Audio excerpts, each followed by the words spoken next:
I'm very excited today. We've got the episode today with Lisa Sweeney from Business in Heels, and we're going to be talking all about why she made the leap from corporate to running her own business and what she's doing with her 160,000 female followers. So welcome to the show, Lisa. Thanks, Jules. It's a pleasure to be here. Well, it's great to have you here, and sorry about my little clanger at the opening. So tell me, how did you, or why did you initially make the leap from working, well, tell me a little bit about your career, I should say. Okay, so I think I had what many women would consider is the perfect job. Yeah. So I was paid to go out and have coffees with people and spend lots of money on corporate buying. What's that role called? I want that role.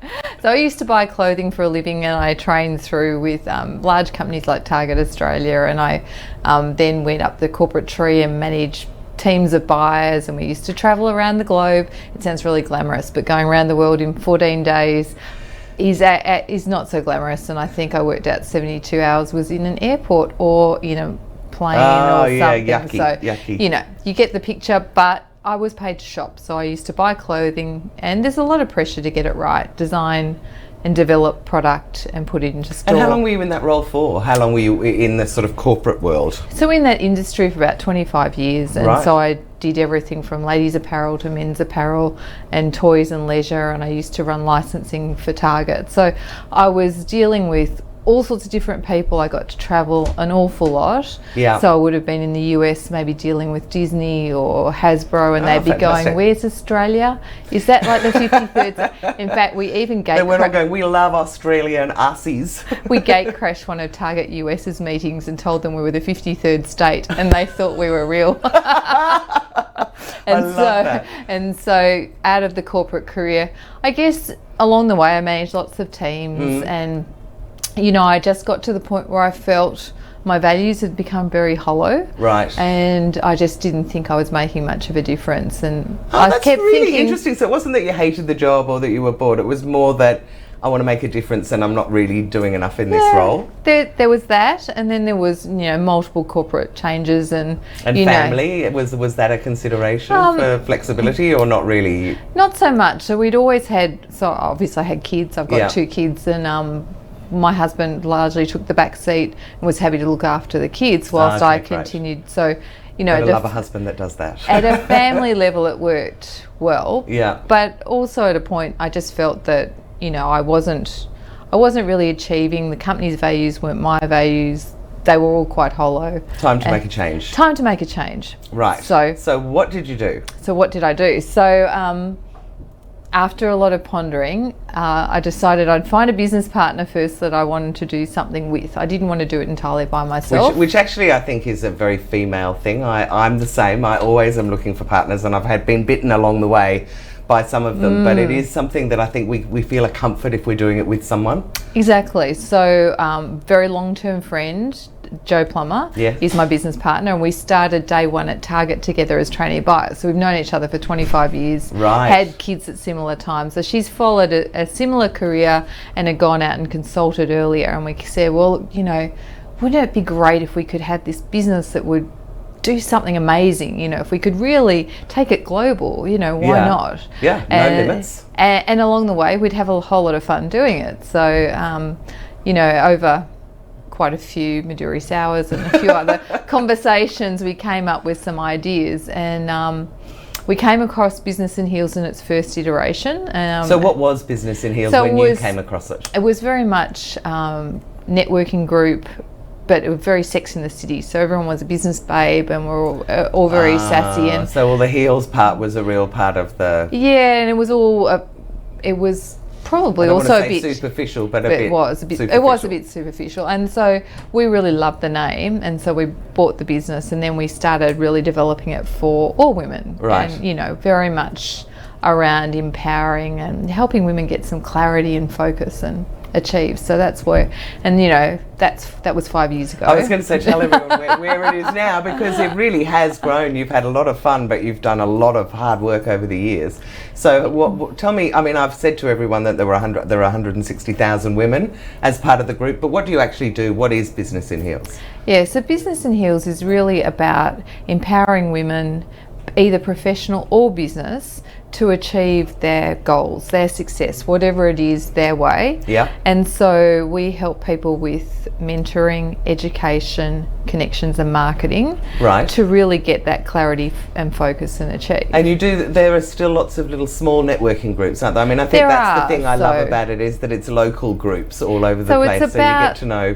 like-minded communities and letting them engage, and we do that hubbing around a branch director who's a real person on the ground who loves getting to know and meeting people. Yeah. And so they might have coffee dates, we're having events, learn from my mistakes, we have workshops and all sorts of fun things that we do, wine tastings, amongst All the other important things.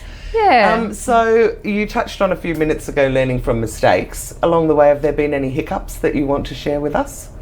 Oh, look, numerous. I mean, gosh. Is there one that you can think of that taught you a big lesson? At a point early on, we had another business partner involved, and just we really, so you can appreciate Joe and I have known each other for 25 years. The other person we thought would be really valuable in the business because they had particular skills, but along the way we realised that their values weren't quite the same as ours, and so we all had to part ways. And how did that go down? Well, Because parting can be difficult and can go smoothly. Did you have a partnership agreement in place before that with an exit clause? We did, and it did go reasonably smoothly, but it was more the emotional anxiety, and you still have to separate it all. So lesson learnt, if you're going to go into partnership with people, go wisely and with lots of clear I think I know pointers. that I had a business many years ago where I ended up exiting, and I was so glad that, even though at the time I thought this is so over the top, we had a written partnership agreement that said if anyone wants to leave, this is the process that we follow. And so when I did leave, and it wasn't always it wasn't always super friendly at that stage, because it can often get a bit difficult when people are trying to leave or you're trying to get rid of someone, but having that clear direction just makes such a difference at a time where it could descend into awfulness. Yeah, and I think I witness, I talk to lots of people all the time, and people get into business with other people without really thinking it through. You don't actually have to form partnerships initially. No, that's a really good point. There's a million different ways you can start building collaborations and getting to work with people before you go into and in fact, one of the things that I learned that was a real moment for me was the idea that you could do profit share without them having to have actually equity in the business. You don't have to make them a partner and give them a percentage of your business. You can give them a percentage of any money that you make and say, we'll do that for 2 years, and if we still love each other at the end, then we'll start talking equity or something, which is something that I think a lot of people don't think of. Yeah, and don't give away your equity for nothing, people. So along the way, we had different branch directors on the ground. We have about 15 on the ground around Australia. We're in UAE, Philippines. Which is pretty cool. UAE. Yeah. How did you get there? Well, again, it's networking, so it was an Australian girl that set it up originally. Right. And so originally Business in Heels was more around a franchise model, and then we went away from that because we just felt that it would be better if you could kind of manage all of it. Yeah, and so we've got, as I said, we've got 15 branch directors on the ground. We run lots of engaged Facebook groups where people can have conversations all the time. We've obviously got a lot of people on our database. We have a podcast which goes out regularly. And blogs. Yep, and we've got about 60,000 followers to the podcast. We have lots of videos and other things that we put out. So a lot and of those. You've got social media posts for each of the social media groups for each of the small groups as well as the big override. So you're managing. How many Facebook pages are you managing?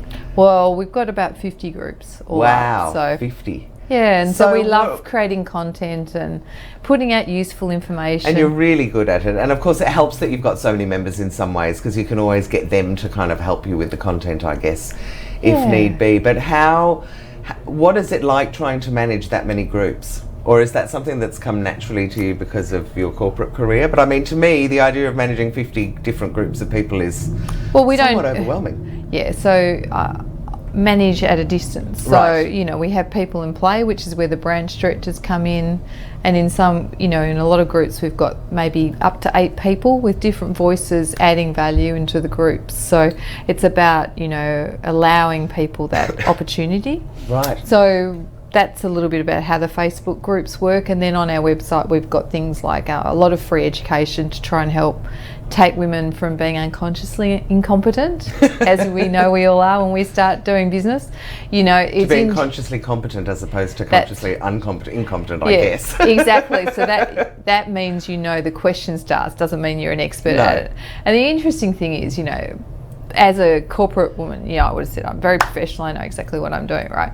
But when it came to legal stuff or social media or actually doing the accounts, you know, you're not an expert. So one of the things that great learning, get as many experts around you that you can outsource some of that stuff to, because the time invested in learning it all is such a waste of time. And also because, you know, if you have an expert that knows what they're doing, they're always going to do a better job than you, even if you have taught yourself in some ways. Do you know what I mean? Like, I mean, I guess you balance off the budget that you've got compared to how many experts you can employ.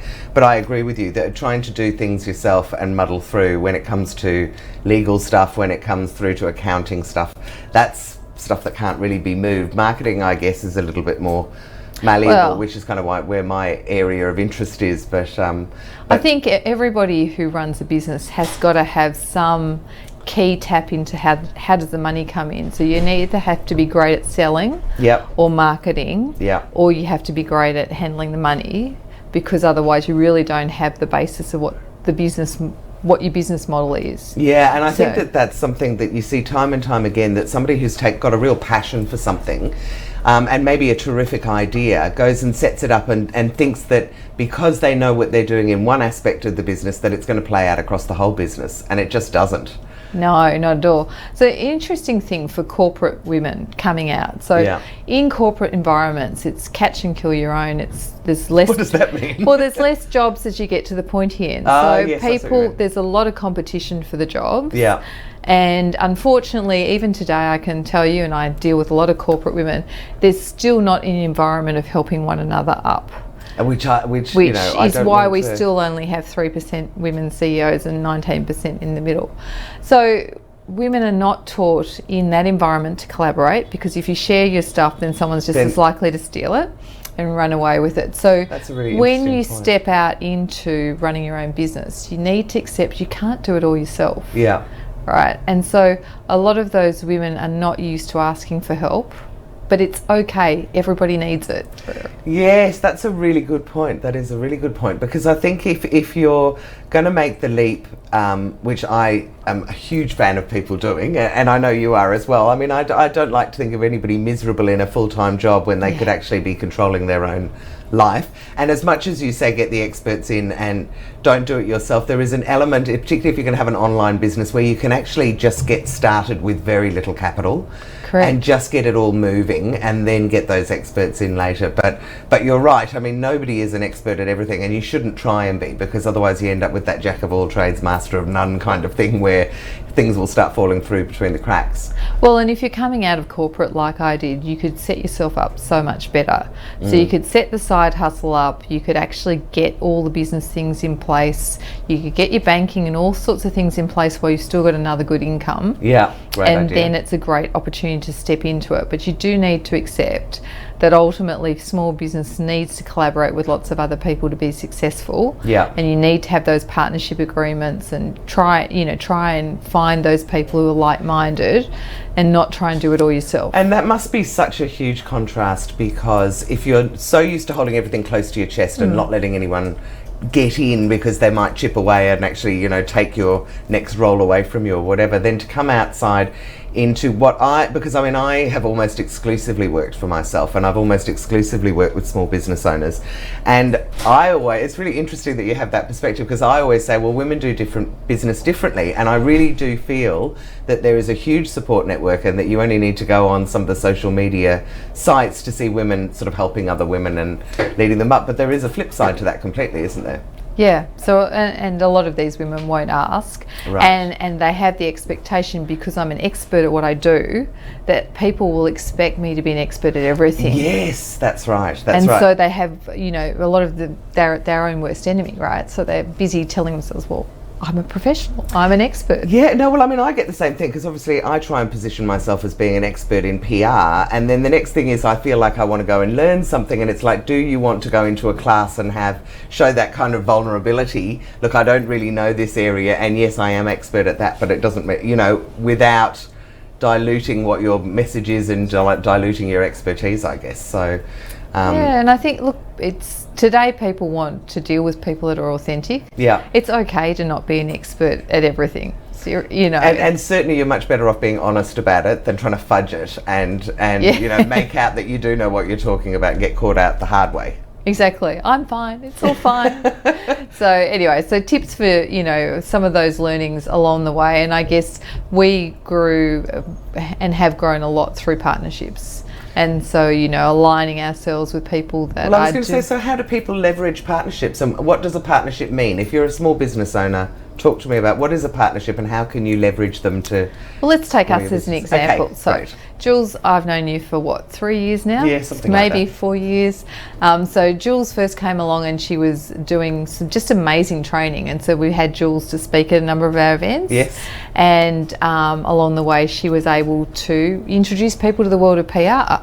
And so for some people, it's exactly what they need in their business to get their message out. And also because I know what Businesses in Heels does, then when I'm out talking to other people who are saying I want to tap into, I really need to find more women, or I'm trying to get out to women, I go, well, then go to Business in Heels because they'll be able to help you and they're up for partnerships. So exactly. And so then Handle Your Own PR's got this great platform which allows people to get to the right journalist.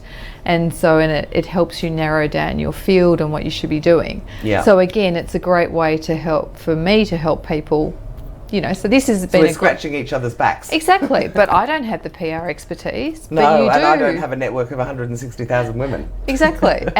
And I have a whole lot of them that need PR. So see, great partnership. So if you can find people that are like-minded and have good values, and that can be even really small things. I mean, if you're a hairdresser and in a small town, you could get the hairdresser, the Airbnb, and the nail salon to all put together a package. You can partnership in that way, and then go out and say who'd like to win this prize, or we've got special packages if you want to come out to this little town. You bring in makeup, photographer. And suddenly you've got, girls... A photo shoot at the same time. Yeah, girls' weekend, happy memories, all that stuff. So no, I think that's really good. So along the way, are there any sort of particular tips or experiences that you've had that you've learned from? Can you think of something in particular that happened that you kind of went, wow, that's something that I hadn't really thought of before then? Look, along the way, we've done a lot of trial and error. So one of the things about being a good buyer is that you've got to constantly try and fail regularly, otherwise you're not trying hard enough. So taking that mentality into Business in Heels, we've tried lots of different things on social media, which some have worked, some have failed, and we've continued to morph out around that. But at a point in time we were thinking about investment. Do we expand? Do we get other people in? And we spent probably, about 2 or 3 months, and this was a real drag on our time, about considering bringing some other people in to buy into the business. So we probably hadn't thought it through well enough. Exactly what do we want out of it? Which I think is very common. I mean, I know that I think along those lines as well. I think it'd be really nice to have a big wad of money, but I wouldn't want someone to kick me out of my own business. That's right. And those sorts of things. And that so can happen. I went off and did a whole lot of investigation and talked to a whole lot of VCs and people like that who were busy telling me how they actually take over a whole lot of businesses along the way, because a lot of founders drop the ball once they get money. Which is kind of exactly, and how different pitches work and all sorts of things. So we actually spent about 2 months, and we were away, and it was just really fascinating, just the people dynamic, and it became a real drag. So we just went, obviously not right for us, and end up walking away. But as a result of that, we've now got an advisory board in play. Right. And so we went, okay, so there's certain skill gaps that we have. Well, firstly, let's just take a step back for anyone who doesn't know. What's an advisory board? So advisory board is where you appoint a board of people, but it's not a legal board as such. And it's like kind of a voluntary, it's unpaid, a voluntary can you come and help me and offer me advice kind of? Yeah, and quite often it will be done as a mixture of possibly for equity or for, they will get some payment out of it. Okay. Ultimately, if they're good. Yep. Well, there's a gamut, so it can go from free to getting paid. Yep. Or being paid in shares or whatever. Yeah. Depends on the people. So some people do it and they just get people in for a period. Other people do it as a board with a project in mind to actually facilitate things. Right. So how is yours an ongoing sort of Ours board? is And ongoing. how frequently do you talk with your advisory board? So probably every month, every couple of months. But we've deliberately got people in play on the board that have skills that we don't. Right. You know, and so I guess. And do you speak with them one-on-one, or you always speak as a board? No, mixture. Okay. You know, so each one has its own speciality, and so if we're doing a particular project where we might be looking at finance, I'll go talk to the person who's an expert at finance. Or if we're talking about, you know, small business and sales, and anyway, just it's really interesting. So there's lots of different ways you can get knowledge and experience into your business. Yeah. And as you grow a business, you obviously go through different stages of a business, and making sure you've got the right support as you go along through each one of the different phases is important. Yeah, and you know, I don't think you can ever really underestimate the value of having advisors, really, because without them, you just don't know where to turn, or you're going to have to pay for a lot of money to get a proper professional. When I say proper professional, but you know, there are people who would be on an advisory board that'll give you legal advice that you don't end up having to pay $2 or $3 grand to go and ask them a couple of questions, and then they will tell you whether you need to go and you know, employ a proper accountant or whatever it might be, lawyer.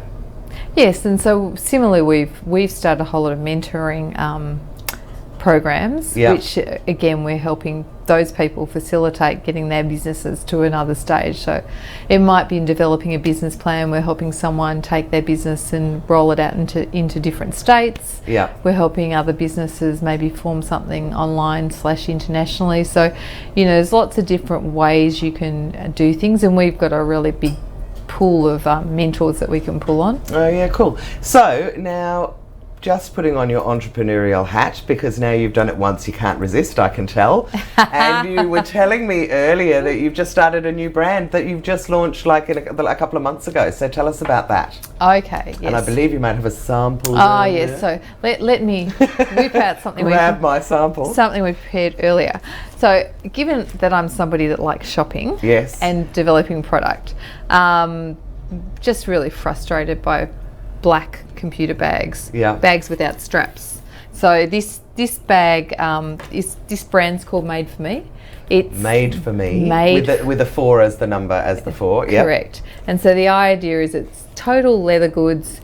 You develop them yourself. There's X amount of customised. Fully customised. Because what did you say to me? How many different options are there? 2,500. That's not bad, is it? So it's not going to be like Target, for instance, where you kind of go, I don't want to go to that barbecue because someone might be wearing my outfit. Exactly. No one will have this. Exactly. So you can develop it yourself.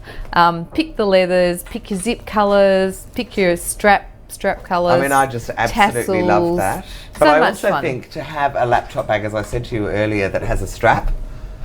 Where's that been? Why hasn't there been more of those going on? There's hardly any of them. And so we've got laptops different sizes, iPads, as well as funky little glam bags and stuff. So somebody grabbed one the other day. They had to have it for the Elton John concert, so in the gold, right? Yeah, perfect. Yeah. But it's just two-tone perfect. hides and things, and you can add initials, and we've ended up doing now some corporate bags out of it. But it's the idea that you can personalise something, and for ladies running a business, it's a great talking point. Yeah, that's true, because I mean, you're walking in with something where people will notice it straight away. And that is not all. You've been keeping going. So there was something else that you were telling me about as well. What's that? Yeah, so clearly frustrated by it. So the other business is called Cover Me Active, and we recognise... Also new, sorry. Let me also new. So we recognise that there's a whole lot of people that aren't Lorna Jane hard-bodied Nike, Adidas, Reebok people, and struggle to find really cool activewear that they can wear around. So we developed this range for sizes 12 to 22. Yeah. The tops are longer, and they're in this beautiful heavyweight, just buttery soft rayon. Right. And they look great. It's so funny the way you talk about that Oh, material. I wouldn't even know what rayon was, but I love it. it that it's buttery soft and good quality. When you wear it, you just Right. feel like you're just really wrapped up in it snugly. Okay. And then the leggings are all high-waisted and they're squat-proof, so no matter what, they're not dropping down. So Great. you can lean into the car, you can drop things, you can pick them up and not feel like But you're constantly more pulling things up importantly, and down. You don't have the only option is things that are so skin tight you're going to look like I don't know what with all your lumps and bumps showing. I mean, I exactly. really relate to it. Nice to have comfortable stuff and stuff you can move around in, but ideally not something that's showing off every little flaw in your body. Well, and the interesting thing is, so Lisa, my business partner in this particular business, we both had a long-term background in clothing, and so today, even now, most of the stores are working on a female shape from the 60s, right? And we're not the Right. same, you know? No. And it just doesn't And allow... the 60s, I mean, if we all think about our mothers and grandmothers who were around in the 60s, they are not the same. I mean, for a start, they're about 4 or 5 inches shorter, or most of them are in my family. Yeah, but they had more defined waists, so it's Right. interesting. More And- the sort of hourglass. Yeah, Right, and- because whereas we've got that kind of more athletic build that we yeah. idolise, I guess, now. And when people put on weight, they don't put it on consistently, and things don't get longer, right? Which is, and so most of the In stores. fact, as you put on weight, things get shorter, but anyway. Yeah, so as you look in a lot of the stores, they grade up to a size, you know, the sizes run up to an 18, then there's a different pattern for the other one. So we've actually standardised the fits, so they actually fit you where you need it. Right, I'm really looking forward to seeing those. And so, just for anybody who might be interested, particularly in that bag, because I'm going to have to go and get one as well, tell me, where are people able to find them? Yeah, so if you just go to www.madeforme.com.au, That gets you the bags, and Yeah. then and the active wear is called Cover Me Active. So Cover Cover Me Active. So .com.au. .com.au. And then last but not least, because while we're on a roll, we might as well go through all your businesses. Tell people about Business in Heels, where they can find it. So it's www.businessinheels.com. And you would be able, if you go on the website, to find a chapter close to you if you wanted to go and do the in-person networking. absolutely. And there's You're doing online mentoring, online networking as well? Yep. Yeah, Yep. because I think I saw an email from you a while ago that said you were doing online networking, which I thought was very clever. Yeah, and look, if people have got a particular concern, conversation they just want to have, call up. We've got, lots of people to chat with, and, sometimes it's great to hear people's ideas. I love it. Absolutely. And there's nothing like starting the conversation and Yeah. then seeing all the ideas that come out of it. Well, Lisa, thank you so much for coming on the show. It's been fantastic to have you here. And I've been really, really interested, and I hope you have all found it very interesting learning about Business in Heels and Cover Me Active and Made for Me. Made for me, made for you. Made for me. It's made for you. So I hope you have enjoyed it. I hope you've learned some great Thanks, tips, Jules. and I'll look forward to seeing you on the show next time.